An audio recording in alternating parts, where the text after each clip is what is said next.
بسم اللہ الرحمن الرحیم۔ حضور غوث اعظم محبوب سبحانی رحمۃ اللہ علیہ نے ارشاد فرمایا، اے قوم، اس خالق کو پہچانو اور اس کے سامنے با ادب رہو۔ جب تک تمہارے دل اس سے دور ہیں تم بے ادب بنے رہو گے، پس جب تمہارے قلوب اس سے نزدیک ہو جائیں گے قلب اچھا ادب کرنے لگیں گے۔ غلاموں کی دروازے پر بیہودہ بکواس بادشاہ کے سوار ہونے سے پہلے تک رہتی ہے، پس جب بادشاہ سوار ہو جاتا ہے تو غلاموں کو گونگا پن آ جاتا ہے اور با ادب ہو جاتے ہیں، کیونکہ وہ بادشاہ سے نزدیک ہونے والے ہیں۔ ان میں سے ہر ایک ایک گوشے کی طرف بھاگنے لگتا ہے۔ خلق کی طرف توجہ بھی بعین ہی اللہ تعالیٰ سے اعراض ہے۔ تجھے فلاح و نجات جب تک حاصل نہیں ہو سکتی کہ جب تک تو دوستوں سے علیحدہ نہ ہو اور اسباب سے قطع تعلق نہ کرے اور نفع و نقصان میں مخلوق کی طرف توجہ کو نہ چھوڑ دے۔ تم بظاہر تندرست ہو لیکن باطن میں بیمار، تم بظاہر غنی ہو حقیقتاً فقیر، بظاہر زندہ ہو حقیقتاً مردہ، بظاہر موجود ہو حقیقتاً معدوم۔ یہ اللہ تعالیٰ سے بھاگنا، اس سے روگردانی کرنا کب تک رہے گی؟ دنیا کی تعمیر و آبادی، آخرت کی بربادی و خرابی کب تک کرو گے؟ تم میں سے ہر ایک کا ایک ہی تو دل ہے، پس اس سے دنیا اور آخرت دونوں کی کیسے محبت کرو گے؟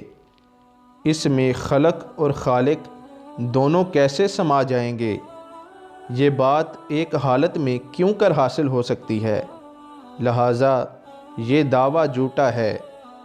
اور حضور نبی کریم صلی اللہ علیہ وآلہ وسلم نے فرمایا کہ جھوٹ ایمان سے دوری رکھنے والا ہے۔ ہر برتن سے وہی ٹپکتا ہے جو اس میں موجود ہو۔ تیرے عمل تیرے اعتقاد پر دلیل ہیں، تیرا ظاہر تیرے باطن پر دلیل ہے۔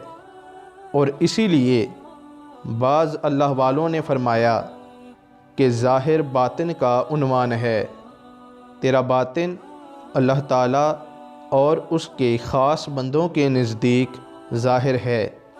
ان خاص بندگان خدا سے اگر کوئی تیرے ہاتھ لگ جائے تو اس کے روبرو ادب کے ساتھ رہ اور توبہ کر، اور اس کی ملاقات سے پہلے اپنے گناہوں سے توبہ کر۔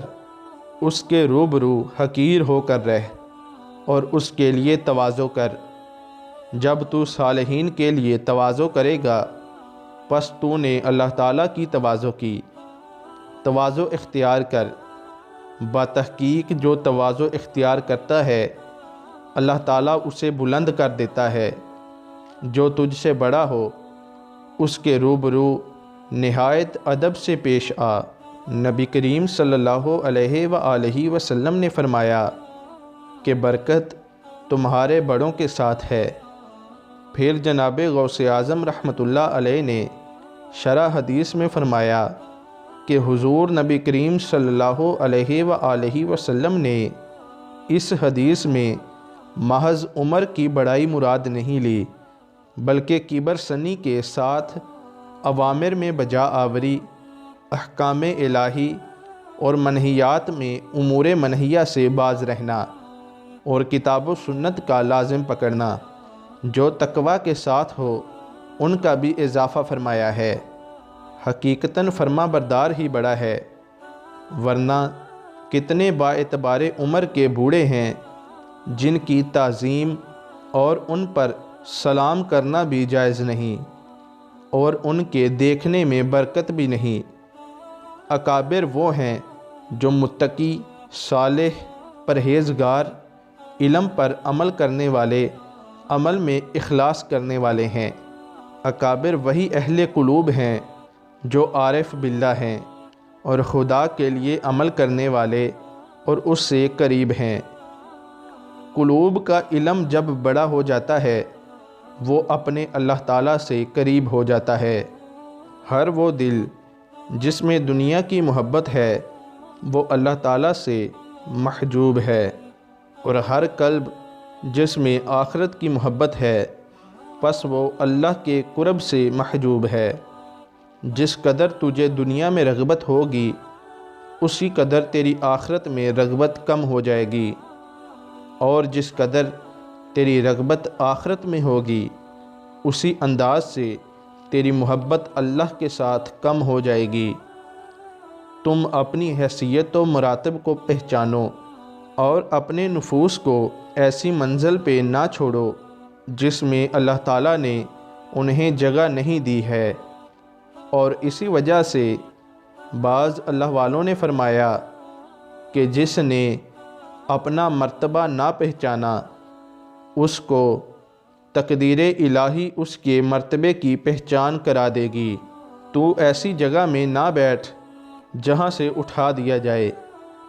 جب تو گھر میں داخل ہو تو ایسی جگہ پر نہ بیٹھ جہاں تجھ کو مالک مکان نے نہ بٹھایا ہو، کیونکہ تو وہاں سے ہٹا دیا جائے گا اور تجھ سے اجازت بھی نہ لی جائے گی، اور اگر تو منع کرے گا تو ذلت کے ساتھ کھڑا کر کے تجھے نکال دیا جائے گا۔ وما علینا الا البلاغ المبین۔